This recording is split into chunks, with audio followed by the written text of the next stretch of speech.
Hi everyone, and so what we're going to do today is we're going to learn about linear wipes, which are a type of filter that are within After Effects, and they enable you to obviously wipe things from one way to the other in different ways.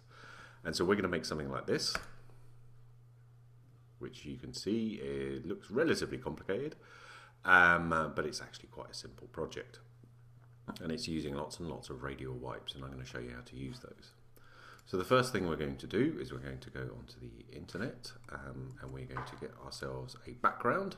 So I'm going to look for a grunge texture, that will do.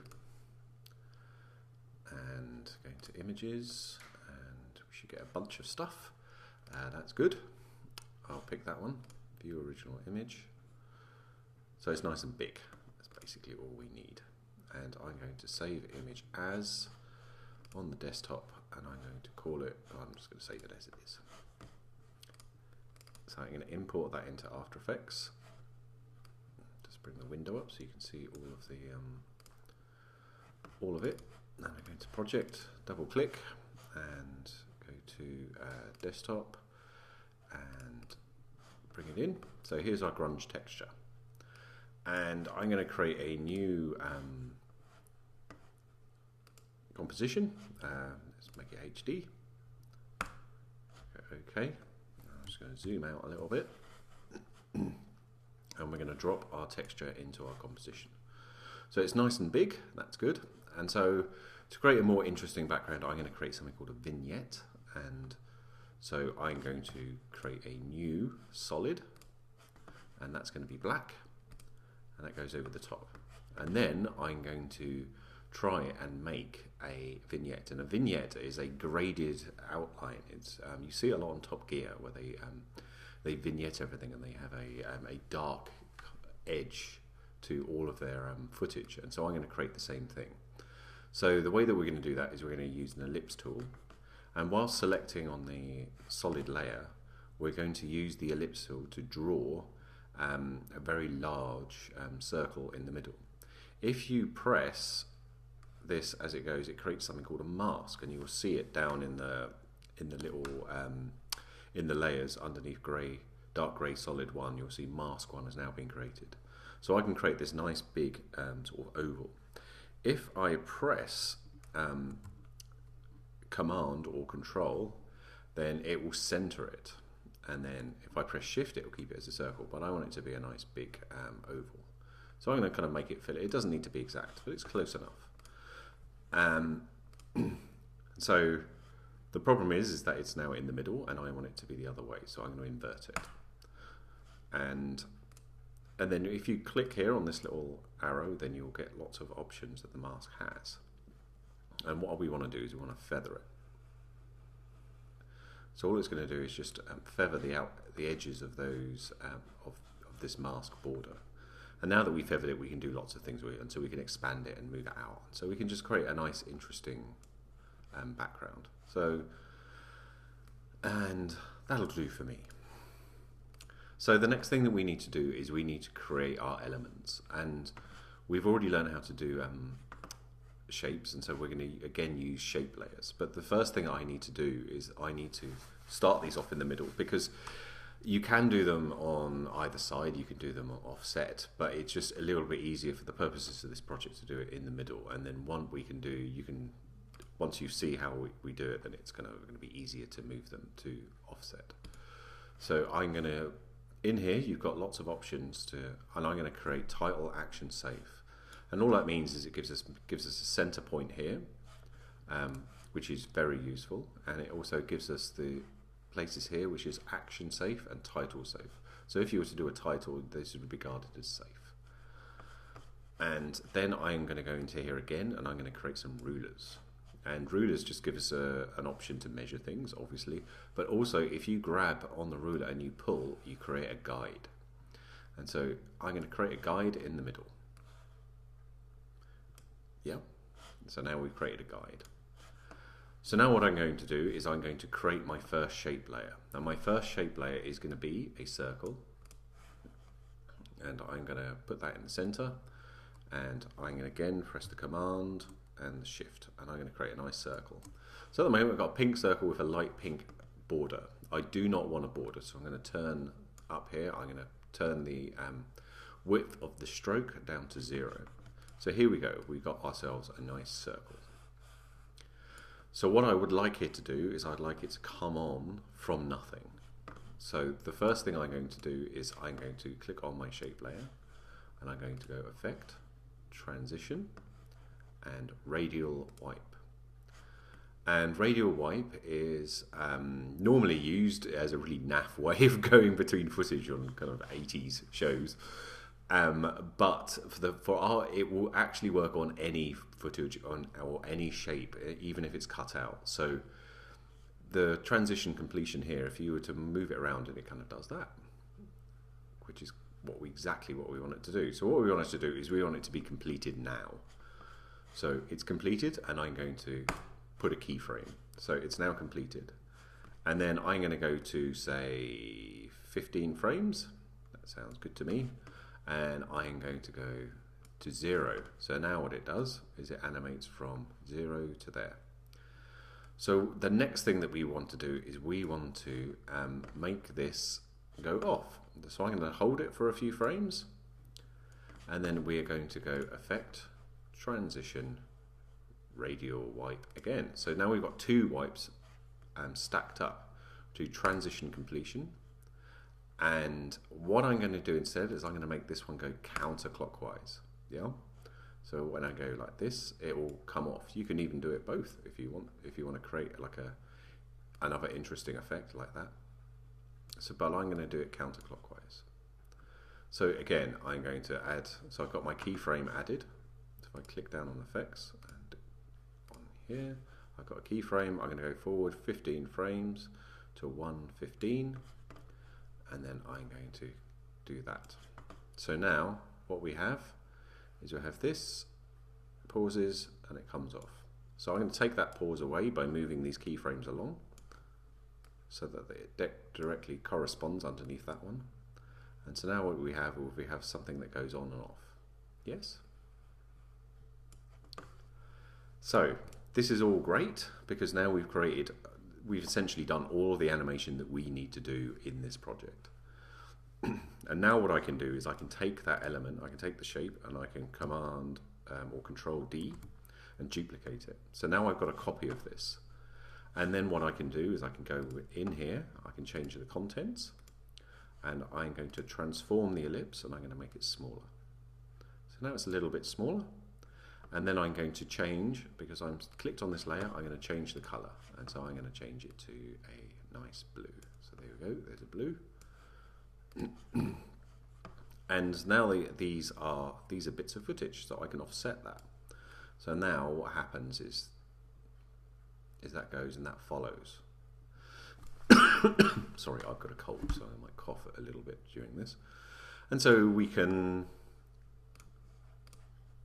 start layering these up, and so I'm going to create another one, and then again I'm going to go in, go contents, the ellipse, I'm going to transform it, I'm going to change the size, I'm going to bring it down a bit, I'm going to make it proportional to the other ones, I'm going to change the color, and so let's go for a green. I don't know why I'm going for pastels, but I am doing pastels nevertheless. And then we can offset that one as well. And so now if we do a little RAM preview. So we created like a little bit of an interesting graphic. And so what I'm going to do is I'm now going to, you can take all of these and you can duplicate them. So now I've got 3 layers. I'm dragging them up so that they're stacked up like here. And so this thing is now all going to kind of follow like that. So I'm going to move it along a little bit just to make it more interesting. And then these 3 layers, I'm going to actually take the fill and I'm going to turn it off. And then I'm going to make the stroke bigger. Yes? So now what I've got is 3 lines doing that. I didn't say it was going to be exactly the same as the first one, did I? I hope I didn't at the start of this video. But it's not going to be the same as the one that I created. And the color is a bit lame, so I'm going to go on this one. I'm going to change the color to a nice pink. And on this one, I'm going to change the colour to a blue. And this one, I'm going to change the colour to a orange. So now all I've done is just create kind of slightly different effects. So if I play that, then I've got an interesting kind of graphic little pattern. And then I can take these layers and I can add them to my animation, put them underneath it.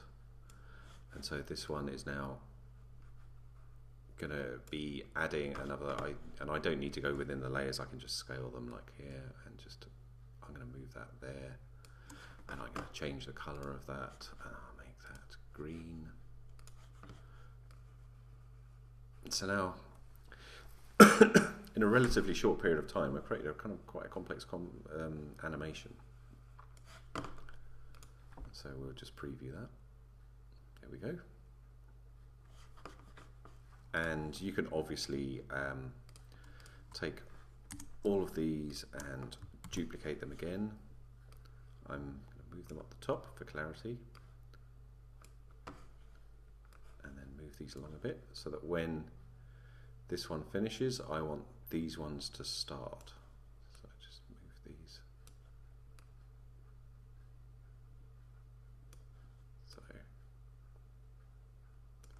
So now when these finish, these ones start. So it just creates a little bit of a complex animation. And then what I'm going to do is I'm going to bring on a block. So what I'm going to do is I'm going to find the widest. This is the widest point. This is the widest circle in my animation. So I'm going to try and bring some more guides down. Because what I'm going to do is I'm going to create a square. So I want to create a square that works. And so I just need two. And then I'm going to go and click off my layers and I'm going to create a new square. Oops. My mistake. I can create a square. Missing out fundamental principles. So I'm just going to take that stroke off. Delete that and then kind of go again.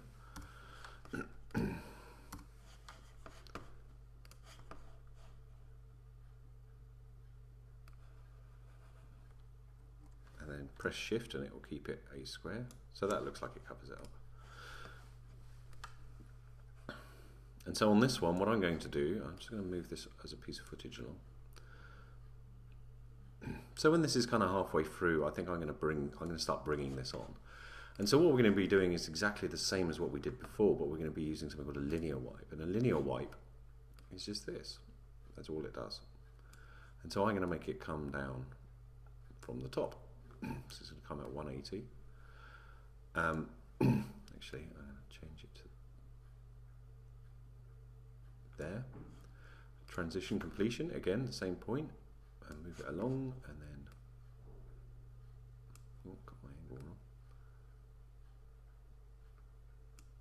So transition completion is going to be there. It's going to do that. And then what we can do is we can take this layer and we can duplicate it and then change the color. And I'm going to change this to a blue like that. And we can move this along. So this one's coming down the same angle, but I'm going to change that to, so it does this.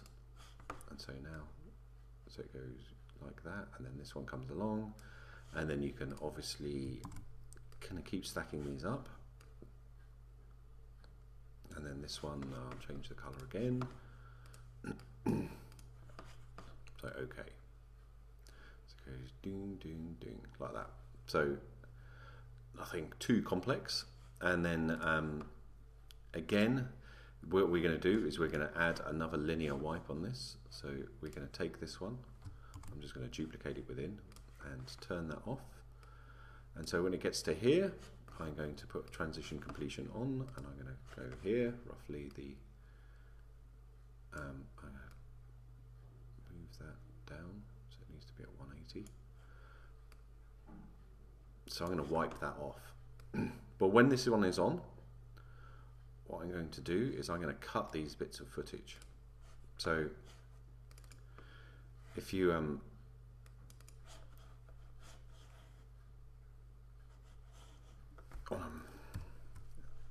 on a Mac, you press Option and one of the parentheses, and then it does that. I don't know what it is on the PC, but you might have to look it up. And the only other way that I know of doing it is by double clicking on going on the layer, but you can't do that because it's a shape layer. So here we are, so it's wiped off, and so I'm just going to bring some text on. So some text is going to be pretty easy. Let me just go through here. I'm going to grab, I'm going to grab the blue one if I can find it. There we go. I'm going to duplicate it and I'll bring it up the top. And I'm only doing this because it just makes life a little bit easier. And so this one is going to, I'm going to make it come on. So just as that comes off, that's going to come on. And I'm going to go to edit some of its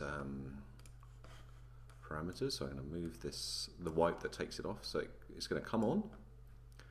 And then I'm going to duplicate this again.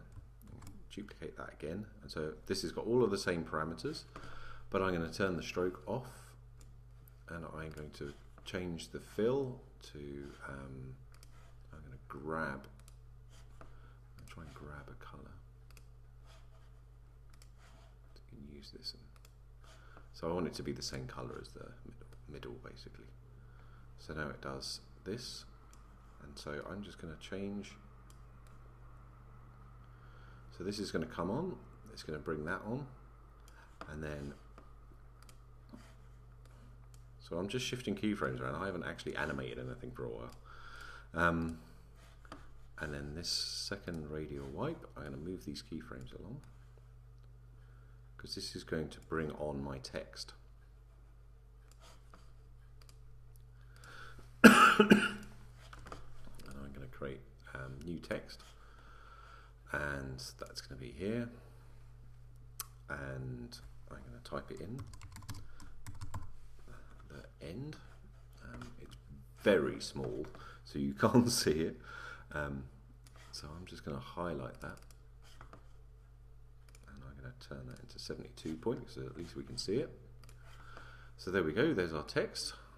I'm not going to do anything particularly fancy with it. I'm just going to center it, and I'm going to change the color of it. So again, I'm going to use that, and you can't grab a cancel. So I'm going to, now I should be able to grab that there. So now it's the same color. So the problem is that it's visible. So I'm going to move it in, stack it down in the layer order down to here, so that now when these come over, they will reveal it. So what's going to happen is it's going to go like that and reveal it. So I'm going to cut this. I'm going to cut it there. So now it does that.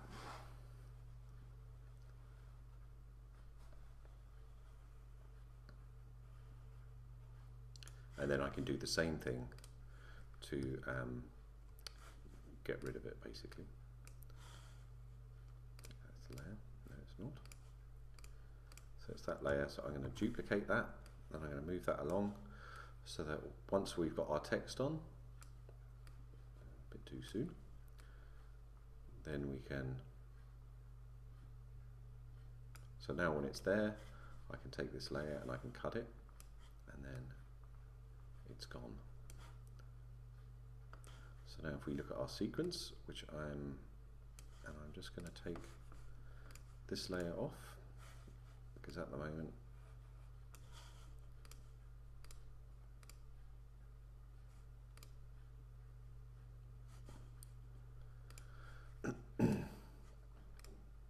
so I'm just going to transform this, because this one is taking just a little bit too much time to go off, because I want it to start coming off now. And so I'm going to call that finished, and now I'm going to make it 8 seconds long. And so now what we're going to have is we're going to have a sequence, which is like this. I'll just preview it so we can see the fruits of our labour. So there you go, it's pretty simple. bring on the text, bring it off, bye-bye, done.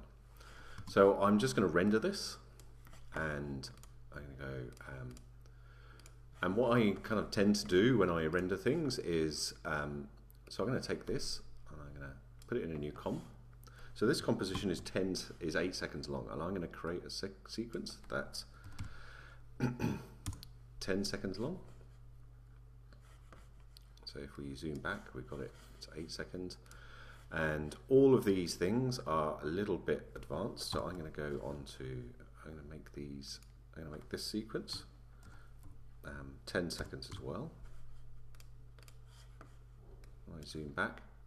So the backgrounds and this, I'm going to shuffle along so that they don't disappear suddenly. I'm going to take all of these.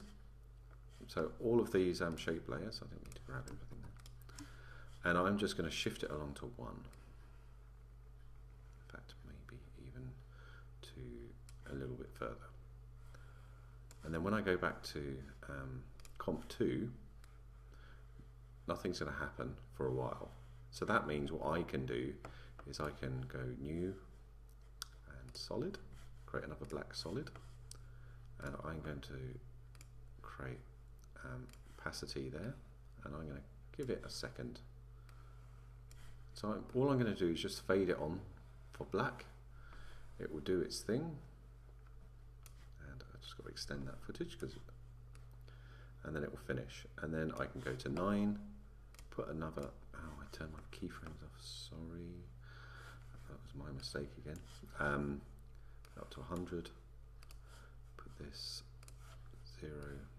Put it up to 100.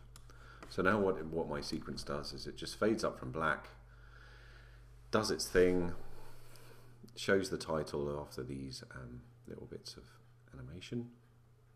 Off it goes. Bye bye. Fade to black. And it just makes it look a little bit more professional. And now what I can do is I can render it. So I go composition, make movie, and I am going to change the setting. So I'm going to keep it as a QuickTime. I'm going to change my codec to H.264 because it's just a slightly better codec than it just. You get small file sizes and you don't get a lot of compression. We haven't got any audio, I don't want to crop it or resize it or any of those things, and that's okay. I'm going to call it something appropriate, and so I'm going to render it to my desktop, and I'm going to call it Radials, and save, and then all I need to do is press render, and it will create me a nice sequence. So I'll press render now. It's not the most complicated sequence, so it shouldn't take a huge amount of time to render. It's telling me it's not even giving an estimate. It can take a minute, so it's not particularly complex, but there are quite a lot of layers and it's trying to do it kind of nicely. And then once it's rendered, it should appear on your desktop, and then you'll have a nice piece of animation that you can put on the blog, hopefully. And that's it.